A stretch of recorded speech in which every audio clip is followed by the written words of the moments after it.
할렐루야. 자, 오늘 하나님 말씀은 요한복음 4장 말씀인데요. 4장 1절부터 15절까지 말씀을 함께 보겠습니다. 요한복음 4장 1절부터 15절까지 말씀. 우리가 지지난주 금요일과 지난 주일에 이어서 마지막으로 이 예수님과 사마리아 여인과의 만남을 함께 보고자 합니다. 근데 오늘은 사마리아 여인에게 집중되는 것이 아니라 예수님의 영광에 대해서 집중하고자 합니다. 자, 저와 여러분에게 오신 예수님은 어떤 분이신지 말씀을 함께 읽도록 하겠습니다. 1절부터 15절까지 교독해서 읽으실 때 제가 먼저 읽겠습니다. 예수께서 제자를 삼고 세례를 베푸시는 것이 요한보다 많다 하는 말을 바리새인들이 들은 줄을 주께서 아신지라.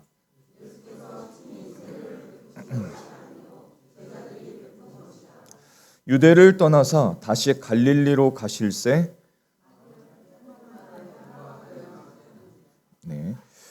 사마리아에 있는 수가라 하는 동네에 이르시니 야곱이 그 아들 요셉에게 준 땅이 가깝고 또 야곱의 우물이 있더라. 예수께서 길 가시다가 피곤하여 우물 곁에 그대로 앉으시니 때가 6시쯤 되었다. 사마리아 여자 한 사람이 물을 기르러 왔음에 예수께서 물을 좀 달라 하시니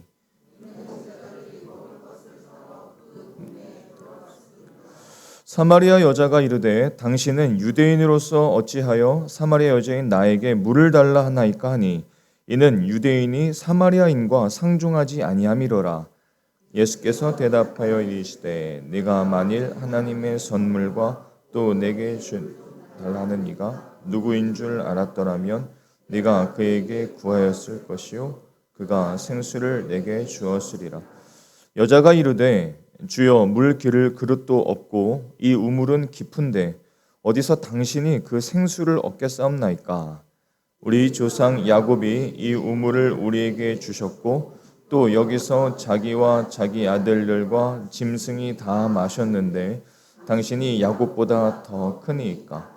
예수께서 대답하여 이르시되 이 물을 마시는 자마다 다시 목마르려니와 내가 주는 물을 마시는 자는 영원히 목마르지 아니하리니 내가 주는 물은 그 속에서 영생하도록 솟아나는 샘물이 되리라.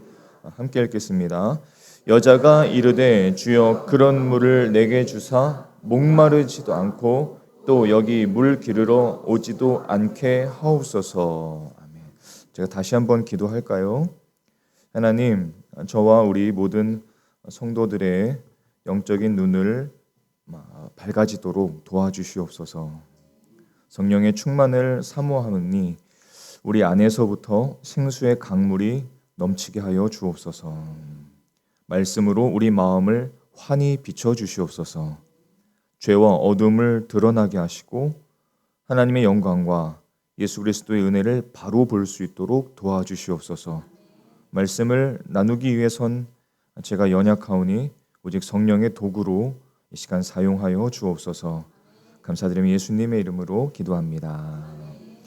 자, 지난주 우리가 요한복음 4장의 말씀 후반부였습니다. 이 말씀을 통해서 사마리아 여인의 변화 그리고 이 여인을 통한 마을 사람들의 변화를 우리가 주목했습니다. 자, 오늘은 예수님과 예수님의 영광에 대해서 함께 주목하고자 하는데요. 결론적으로 먼저 말씀드리자면 이렇게 설명할 수 있습니다. 화면을 보실까요? 예수님은 수많은 목적을 가지고 관계 속으로 친히 오신 우월하신 하나님. 이 말들이 우리에겐 좀 익숙한 말들이 아니기 때문에 먼저 이렇게 정리를 하고자 합니다. 좀 더 구체적으로 보면 세 가지입니다.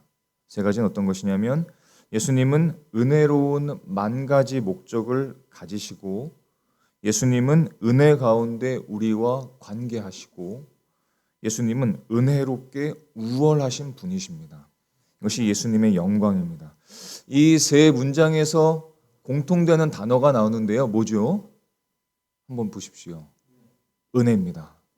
은혜를 강조하는 이유는 예수님은 우리에게 은혜를 주시러 오셨기 때문에 그렇습니다. 자, 요한복음 1장은 이것을 분명하게 선언을 하고 있는데 요한복음 1장 14절과 16절 말씀을 함께 읽어보겠습니다. 자, 읽겠습니다. 시작. 말씀이 육신이 되어 우리 가운데 거하심에 우리가 그의 영광을 보니 아버지의 독생자의 영광이요 은혜와 진리가 충만하더라. 우리가 다 그의 데서 받으니 은혜 위에 은혜로라.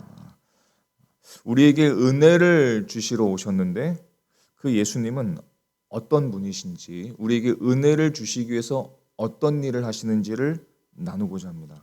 첫 번째는 예수님은 은혜로운 만 가지 목적을 가지세요. 자, 만 가지라고 말씀드린 것은 이것은 딱 만 가지 이유가 아니라 만 가지라 하면 셀 수 없는 숫자를 표현하고자 합니다.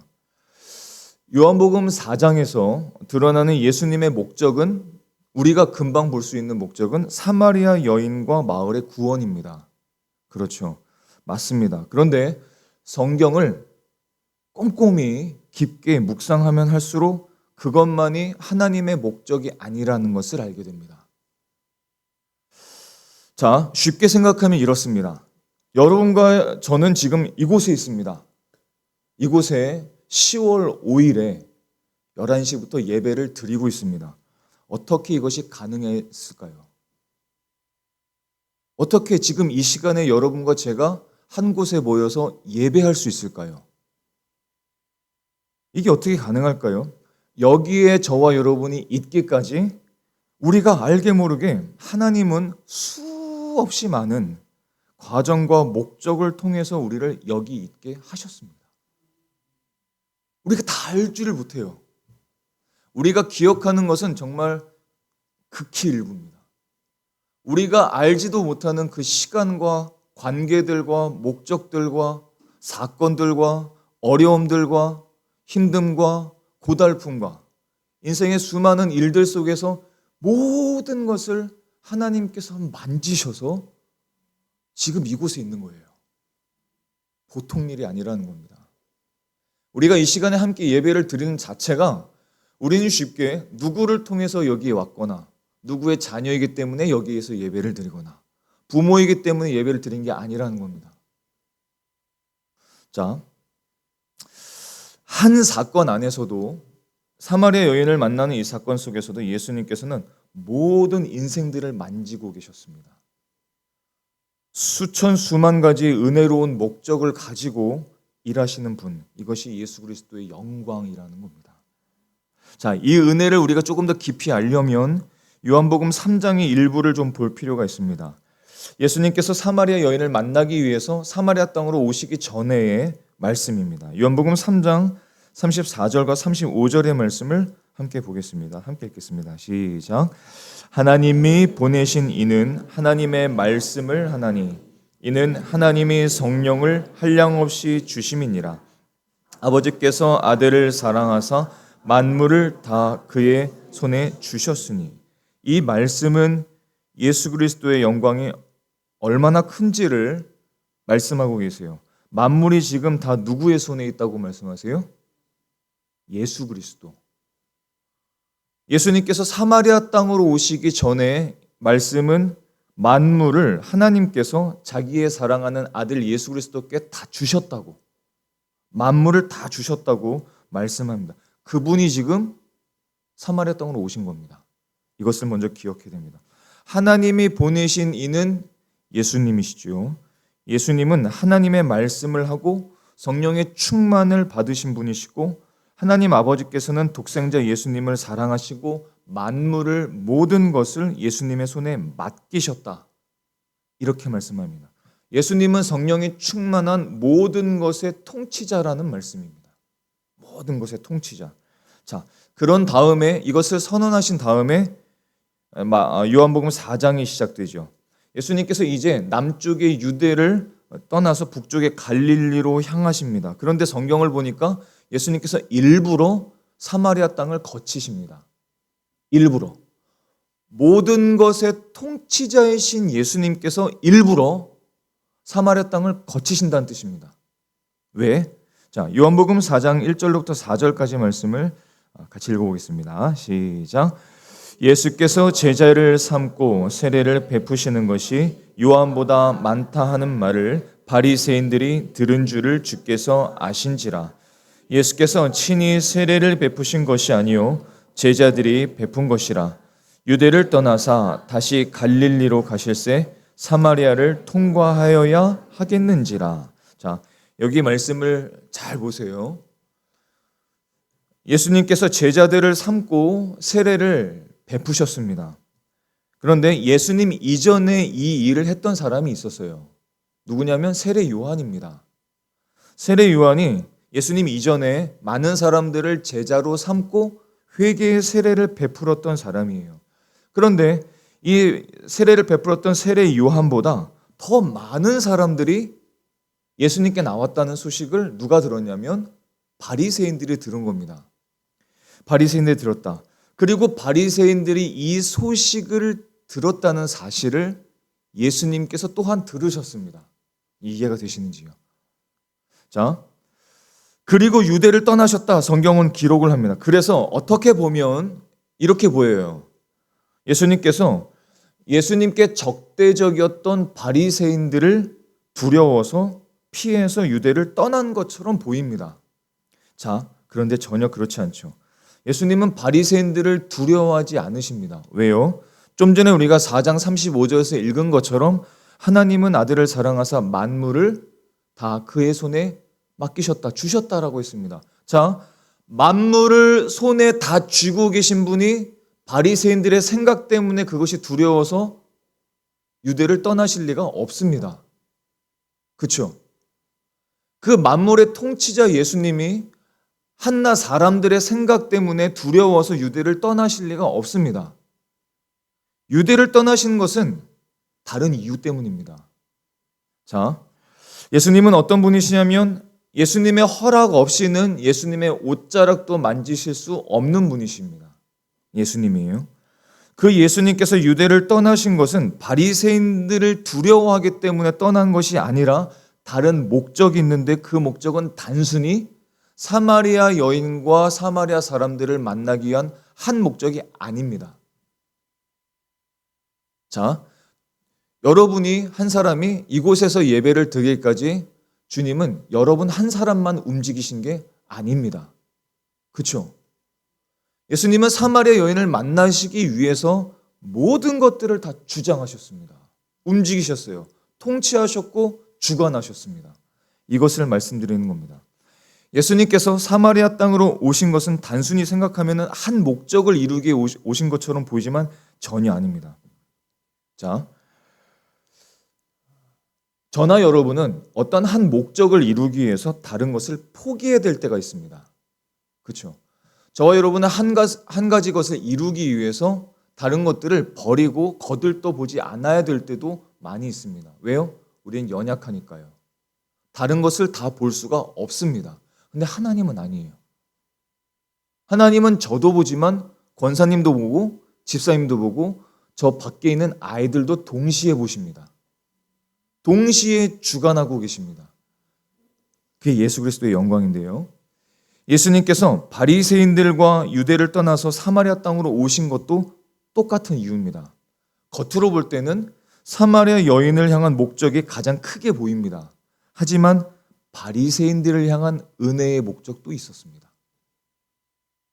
자, 만약에 예수님께서 유대 땅에 계속 계셔서 바리새인들이 예수님을 걸고 넘어지거나 예수님을 체포하거나 예수님을 건드려 버리면 아직 십자가의 때가 되지 않은 예수님께 방해가 됩니다. 또한 그것은 바리새인들에게도 유익하지 못합니다. 예수님께서 유대 땅을 벗어나서 바리새인들의 손아귀에서 벗어나야만 예수님에게도 유익이고 사마리아 여인에게도 유익이고 바리새인들에게도 유익입니다. 왜냐하면 그것이 그들에게 기회가 될 수 있고 바리새인들에게 그것이 은혜가 되기 때문에 바리새인들을 떠나신 겁니다. 자, 또 있습니다. 당시 바리새인들은 예수님뿐만 아니라 세례 요한의 인기를 질투했습니다. 싫어했어요. 왜냐하면 사람들이 세례 요한에게 가서 회개하고 기도하고 세례를 받았기 때문에 그렇습니다. 그래서 바리새인들은 어떤 생각을 가질 수 있냐면 예수님의 인기를 이용해서 세례 요한의 회개를 향한 사람들의 신뢰를 떨어뜨릴 수 있습니다. 그래서 예수님께서는 세례 요한의 사역을 위해서 일부러 그 자리를 떠나셨던 겁니다. 예수님께서 그 자리에 계속 계시면 세례 요한이 주는 이 세례가 효력이 떨어질 수 있는 거예요.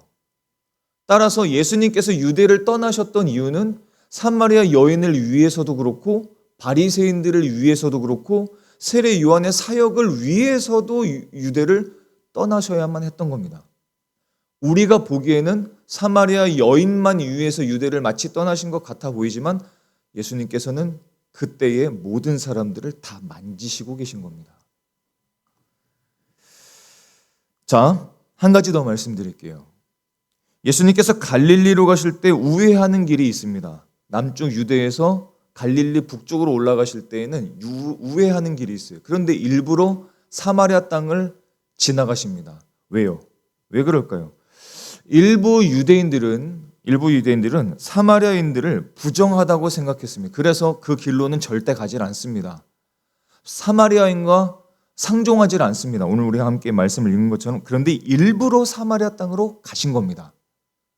만물의 통치자가. 왜요?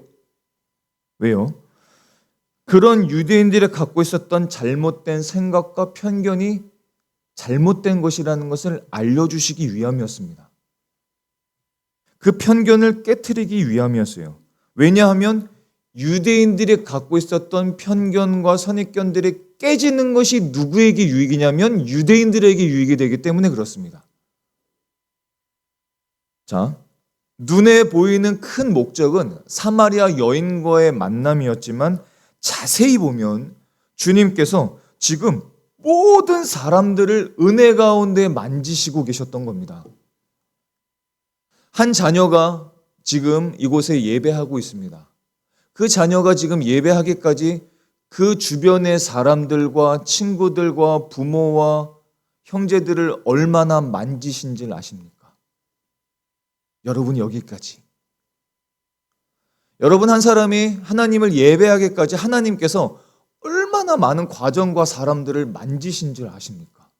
이거를 깨달으면은 예수 그리스도의 영광이 보이기 시작합니다. 그게 예수 그리스도의 영광이에요. 예수님께서 사마리아 땅으로 오신 목적은 단순히 사마리아 여인만을 위한 것도 아니었습니다. 이 한 여인을 위해서 누가 많이 변화됐어요? 사마리아 사람들, 수가성의 사람들이 다 예수님을 그리스도로 믿게 되었습니다. 자, 예수님께서 사마리아 땅으로 오신 것은 이렇게 수많은 은혜로운 목적을 가지고 오신 거예요. 예수님께서 영광스럽다라는 것은 예수님께서는 모든 것을 주관하실 뿐만 아니라 항상 이런 은혜의 목적들을 다 가지고 모든 사람들을 만지시고 계신다는 겁니다. 그리고 특별히 그것을 믿는 사람들에게는 이것이 은혜라는 것을 깨닫게 하십니다. 그게 예수 그리스도의 영광입니다. 이게 굉장히 놀라운 진리입니다. 자, 하나님께서 지금도 하나의 일만 하시는 것이 아닙니다. 우리가 지금 볼 수 없지만 수만 가지 일을 동시에 진행하고 계십니다. 하나님은 놀라우신 분이시고 하나님은 무한히 지혜로우신 하나님이십니다. 자, 주님께서는 지금 저와 여러분을 만나시고 계시고 만지시고 계시고 말씀하고 계시고 우리에게 성령의 충만함을 허락해 주시고 말씀을 깨닫게 하십니다. 그런데 이 일은 지금 이 예배는 앞으로 여러분의 인생에 또한 큰 영향을 주게 됩니다. 그렇죠. 그럴 수밖에 없습니다. 하나님께서 지금 하시는 일은 조만간 우리들에게 일어나는 모든 일과 또한 관련이 다 있게 됩니다. 이것이 로마서 8장 28절의 뜻입니다. 자, 로마서 8장 28절의 말씀을 함께 읽어보겠습니다. 시작. 우리가 알거니와 하나님을 사랑하는 자, 곧 그의 뜻대로 부르심을 입은 자들에게는 모든 것이 합력하여 선을 이루느니라. 아멘. 자, 그렇다면 모든 것을 손에 쥐고 계신 그 통치자 예수님께서 그렇게 일을 하시고 지금까지 여러분들을 인도하셨다면, 그것이 진짜라면 예수 안에 있는 여러분들은 얼마나 안전한가요? 그렇게 모든 만물과 사람들을 움직이시고 만지시고 통치하시고 주관하셔서 예수님을 만나게 하신 주님이 여러분 안에 계시다면 여러분들의 인생은 얼마나 안전한가요? 이게 예수 그리스도의 영광입니다. 예수 그리스도의 영광이에요. 우리가 알든 모르든 상관없어요. 예수님께서는 지금도 그렇게 일을 하고 계시다는 것입니다. 와, 놀라우신 하나님, 지혜로우신 하나님. 이것이 예수 그리스도의 영광입니다. 자, 이것을 조금 더 발전시켜 보겠습니다. 우리가 두 번째로 보고자 하는 예수 그리스도의 영광은 무엇이냐면 예수님께서는 은혜 가운데 우리와 관계하시는 분이십니다. 자, 여러분 이렇게 생각해 보신 적 있으시죠? 하나님은 나를 너무 귀찮게 해. 꼭 아닌 것처럼 보고 계신데 하나님은 나를 너무나 귀찮게 해. 왜 이렇게 말씀을 주시고 내 마음대로 살지 못하게 하시는 거지? 내 인생을 왜 이렇게 방해하시는 거야? 왜 내 인생을 이렇게 내 인생의 시간들을 빼앗지? 이렇게 생각해 보시지 않으셨습니까? 자, 그렇다면 쉽게 말해보죠. 주님께서 나를 그냥 놔두는 것이 좋을까요? 나를 귀찮게 하는 것이 좋을까요? 귀찮게. 하나님이 내가 내 마음대로 사는 것을 그냥 놔두시는 게 나한테 좋을까요? 반대로 나를 자꾸 귀찮게 하시는 것이 좋을까요? 이거를 깊이 못 알아도 금방 알 수 있습니다. 하나님을 아시는 분들은 금방 알 수 있어요. 주님은 우리를 귀찮게 하셔야만 합니다. 우리를 귀찮게 하셔야만 해요. 집요하게 우리에게 다가오셔야만 합니다. 내가 내 마음대로 살고자 하는 교만과 욕심을 방해하셔야만 합니다. 왜? 그것이 우리에게 은혜가 되기 때문에 그렇습니다. 그게 우리에게 은혜예요.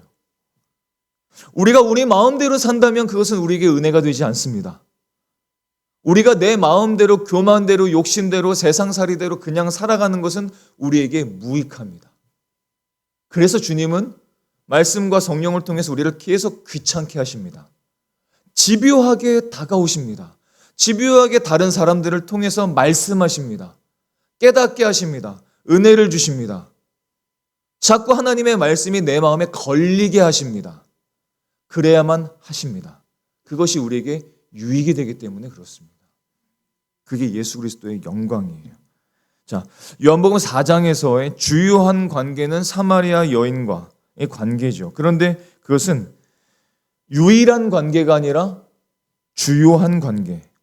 우리가 사실 이미 지난주에 보았습니다. 한 사마리아 여인을 통해서 지금 예수님께서는 여인의 마을 사람들과 친히 그 관계 속으로 들어오셨습니다. 예수님과의 관계를 맺는 것이 얼마나 끊임없이 은혜로운지를 금방 알 수 있어요. 자, 그런데 예수님께서 사마리아 여인에게 오신 것은 지금까지의 삶을 그냥 살도록 하기 위함이었습니까? 아닙니다. 예수님께서 이 여인에게 다가오신 이유는 지금까지의 삶을 멈추게 하시기 위함이었습니다. 그렇죠. 사람들에게 다가가신 이유도 사람들의 삶이 지금까지의 삶을 그냥 영위하기 위함이 아니라 지금까지의 삶을 멈추게 하시기 위함이었습니다. 방해하신 거예요. 귀찮게 하신 겁니다. 왜냐? 그들을 구원하시기 위함이었습니다. 그들을 천국으로 데려오시기 위함이었어요. 자, 그들이 예수님을 예배하는 예배자들로 만들게 하기 위해서 그렇게 그들의 삶을 갑자기 막으신 것입니다. 여러분들이 예수님을 예배하기까지 쭉 그 전의 삶을 예수님께서는 막으셨습니다. 멈추게 하셨습니다. 예배자로 만들기 위함이었어요.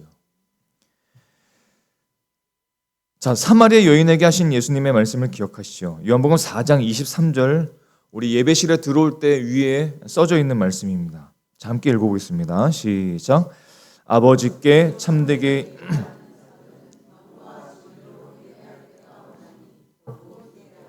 아버지께서는 자기에게 이렇게 예배하는 자들을 찾으시니라.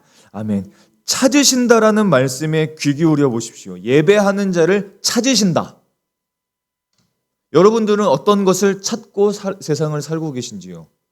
여러분들이 어떠한 것을 아주 집요하게 찾아보신 적 있으신지요?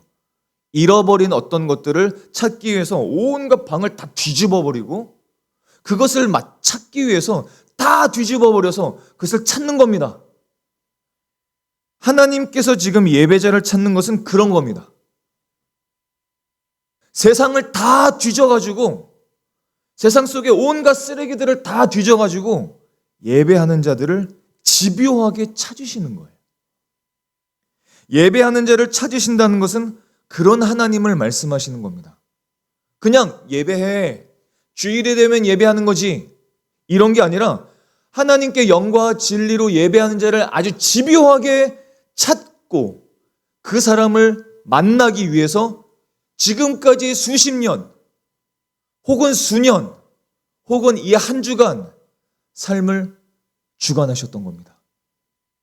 오늘 이 예배를 위해서 여러분, 오늘 이 예배를 위해서 오늘 우리가 드리는 예배는 보통 드리는 그런 예배가 아니에요.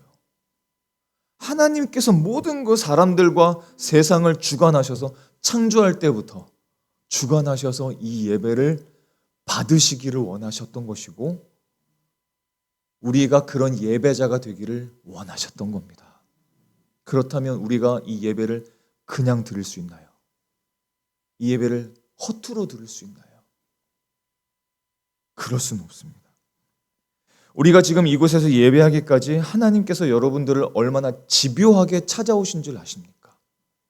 아주 영과 진리로 여러분과 제가 예배하는 것을 보기 원하셔서 그런 예배자가 되기를 원하셔서 얼마나 많은 시간 동안 저와 여러분을 찾으셨는지 아십니까?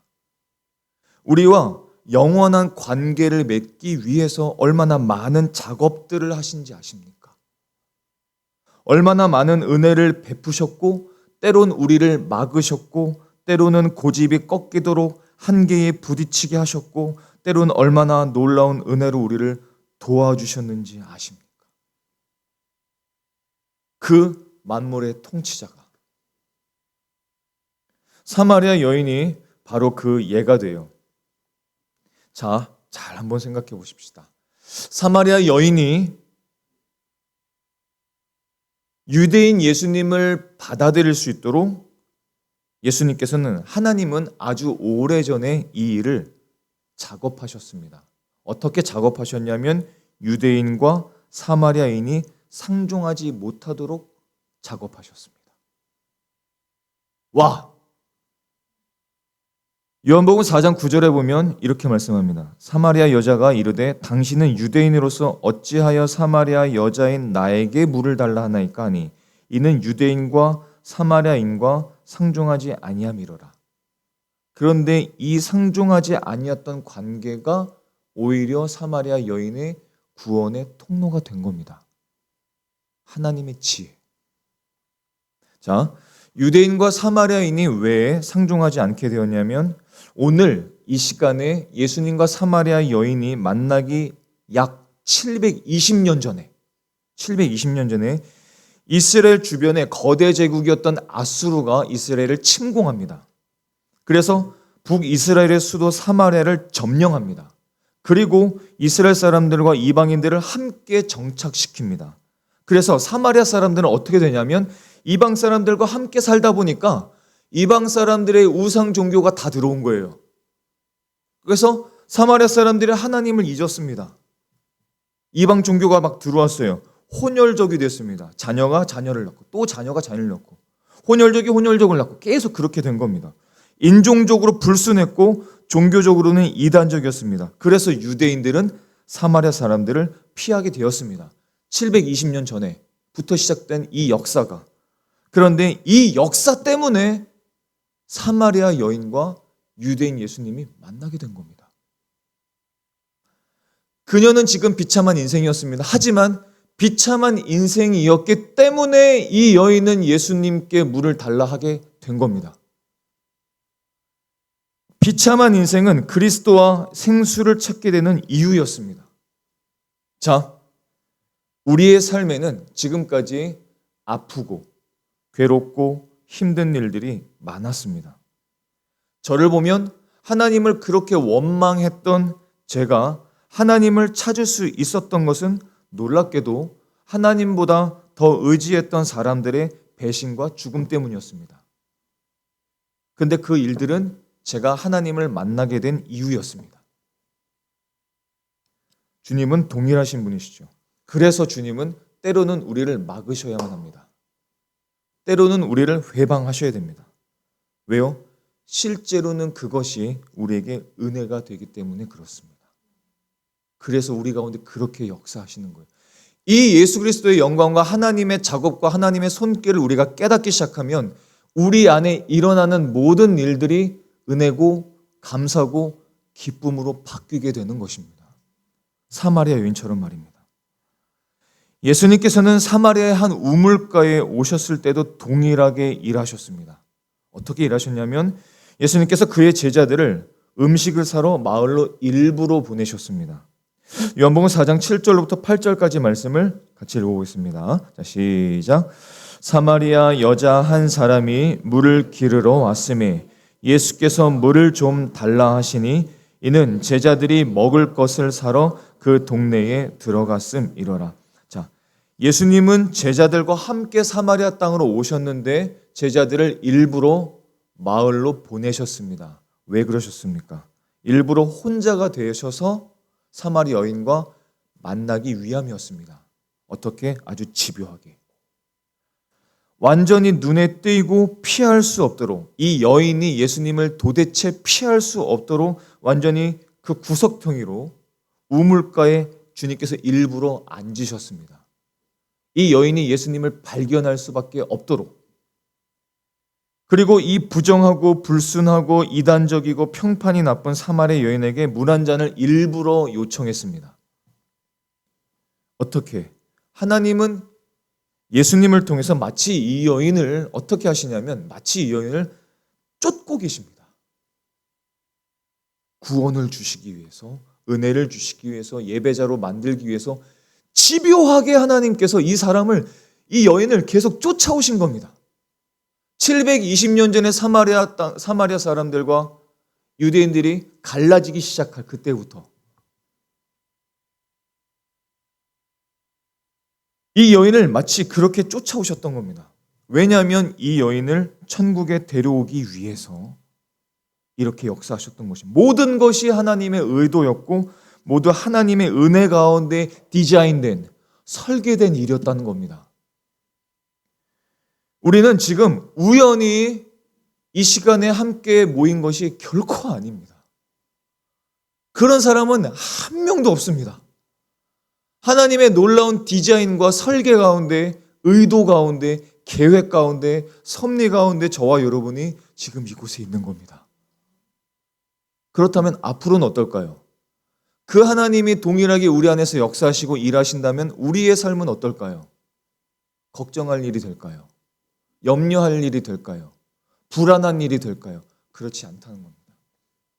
그것이 지금 이 사마리아 우물가에서 우리에게 보이시는 예수 그리스도의 영광입니다. 그 영광을 자꾸 보고 살아가는 자들은 걱정이 없습니다. 염려가 없습니다. 왜? 예수 안에 있는 자는 평안하고 예수 안에 있는 자는 하나님께서 지켜주시기 때문에 그렇습니다. 모든 것이 하나님의 설계예요. 요한복음 3장 17절의 말씀을 한번 보실까요? 자, 함께 읽어보겠습니다. 시작. 하나님이 그 아들을 세상에 보내신 것은 세상을 심판하려 하심이 아니요 그로 말미암아 세상이 구원을 받게 하려 하심이라. 아멘. 예수님께서는 이 사마리아 여인과 그 사람들을 만지시기 위해서 수백 년 된 금기를 깨셨습니다. 사마리아에서 혼자 계셨습니다. 우물가에 혼자 앉으셨습니다. 침묵하지 않고 여인에게 말씀하셨습니다. 이야기하셨습니다. 물 한 잔을 일부러 요청하셨습니다. 그리고 그녀는 예수님을 통해서 하나님의 영광을 보고 예수 안에 있는 가득 찬 은혜와 진리를 받았습니다. 그녀의 인생은 바뀌었습니다. 변화되었습니다. 은혜가 충만하게 되었고 은혜를 얻게 되었습니다. 그래서 여러분, 그러므로 여러분, 예수님께서 여러분을 쫓고 계신 것처럼 느끼신다면 은혜입니다. 하나님께서 여러분을 만약에 막으시는 것 같이 느끼신다면 그것은 은혜입니다. 하나님께서 여러분들을 방해하시는 것 같이 느끼신다면 그것은 은혜입니다. 그것이 은혜입니다. 하나님은 여러분과의 은혜로운 관계를 계속 만들기 위해서 수도 없이 역사하고 일하시고 계신 것입니다.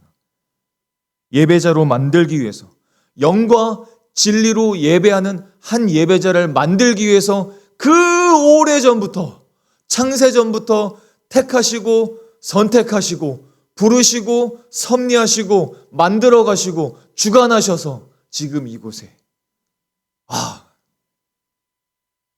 소름 끼치는 일 아닌가요? 그래서 예수님은 여러분들을 계속 회방하셔야 됩니다. 앞으로도 방해하셔야 됩니다. 여러분이 마음대로 살지 못하도록 하나님께서는 말씀을 통해서 주관하실 것입니다. 그것이 우리에게 은혜가 되기 때문에 그렇습니다. 마지막으로 이 우물가의 이야기가 우리에게 보여주는 예수님의 영광은 예수님은 은혜롭게 우월하신 분이라는 점입니다. 자, 예수님께서 사마리 여인과 만나셔서 여인과의 장벽을 허무셨습니다. 그리고 가장 중요한 말씀을 하시죠. 요한복음 4장 10절의 말씀을 우리 함께 읽어보겠습니다. 시작. 예수께서 대답하여 이르시되 네가 만일 하나님의 선물과 또 내게 물 좀 달라 하는 이가 누구인 줄 알았더라면 네가 그에게 구하였을 것이요 그가 생수를 내게 주었으리라. 아멘. 무슨 말인가요? 여인이여, 하나님께서 너의 눈을 뜨게 하실 것이다. 너는 하나님의 아들과 지금 이야기하고 있는 중이다. 이 하나님의 아들이 하나님의 선물이며 하나님의 선물을 가지고 있다. 지금 네가 바라보고 있는 이 유대인이 내가 너에게 살아있는 물을 줄 것이다 라고 말씀하신 겁니다.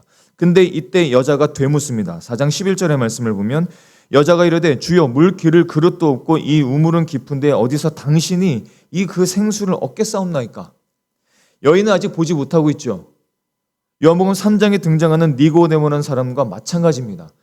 예수님은 이 여인을 예배하는 자로 만들기 위해서 이곳까지 수없이 많은 과정을 통해서 오셨는데 아직 여인은 예수님을 보지를 못합니다. 니고데모도 마찬가지였죠. 요한복음 3장 3절과 4절의 말씀을 보면 이렇습니다. 함께 읽어보겠습니다. 시작. 예수께서 대답하여 이르시되 진실로 진실로 내게 이르노니 사람이 거듭나지 아니하면 하나님의 나라를 볼 수 없느니라. 니고데모가 이르되 사람이 늙으면 어떻게 날 수 있사옵나이까? 두 번째 모태에 들어갔다가 날 수 있사옵나이까?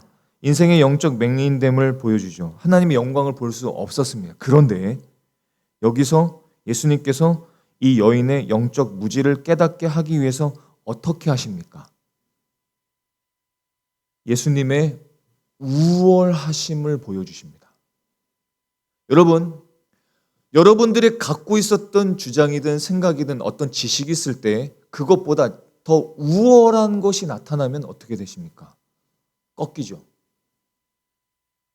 굴복합니다. 자, 이 여인은 아직 예수님을 보지를 못하고 있습니다. 그리스도로 아직은 믿지 못하고 있습니다. 그래서 예수님께서는 자신의 예수 그리스도의 영광의 우월하심을 드러내십니다. 자, 베드로를 한번 보겠습니다. 베드로가 예수님을 처음 만난 장면을 기억하시는지요? 예수님께서 베드로의 배에 오르셨습니다. 그래서 육지에서 조금 떼도록 일부러 만드신 다음에 거기 육지에 있는 많은 사람들에게 하나님의 나라를 가르치셨습니다. 자, 그리고 말씀을 마치신 다음에 베드로에게 이렇게 말씀하세요. 깊은 데로 가서 그물을 내려서 고기를 잡으라. 이렇게 말씀을 하셨습니다. 그런데 베드로가 어이없죠. 왜요? 예수님은 어부가 아닙니다. 베드로가 어부입니다. 자기가 어부잖아요. 그런데 베드로의 말을 보면 우리가 까무러칠 이야기를 합니다. 베드로가 이렇게 말을 합니다. 선생님, 우리들이 밤이 새도록 수고했지만 잡은 것이 하나도 없습니다. 여기까지만 보면 별로 놀랄 일이 아니에요. 그런데 그 다음 말이 뭐냐면 베드로가 이렇게 대답을 합니다.